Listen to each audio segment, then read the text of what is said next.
Mr. Finch said the European Union's lack of intervention to protect Catalan independence supporters from the violent scene after Spanish riot police officers led a brutal crackdown on the non-binding referendum last Sunday provided a blueprint for other regions seeking independence.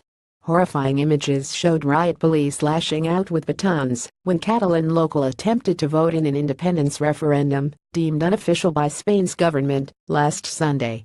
Nearly 900 people were injured after pro-independence supporters pushed ahead with the vote despite it being deemed illegal by Madrid.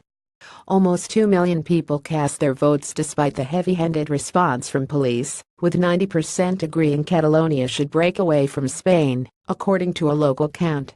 GETTYEU.parl The European Union could collapse under its failure to condemn violence in Catalonia, blasts MEP. Those Catalans that have looked to the EU for support will be sorely disappointed. Raymond Finch speaking in the European Parliament in Strasbourg. Mr. Finch blasted, "We now have a template which every independence movement on our continent can use to provoke unrest.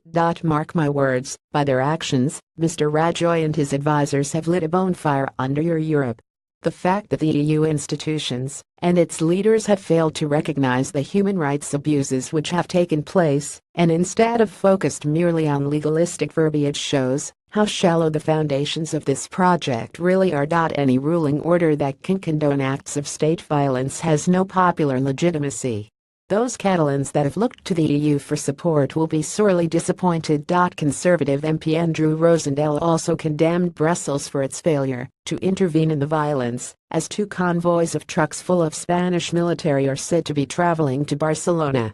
Mr. Rosendale told BBC Daily Politics it is atrocious that in what is supposed to be a modern democratic country like Spain, a member of the European Union, you're seeing effectively police being given political instruction to beat up people in a democratic referendum. Now, it may not be a constitutional referendum in Spanish law, but it's still a reflection of how people feel, and to allow them to vote without intimidation would have been the right policy.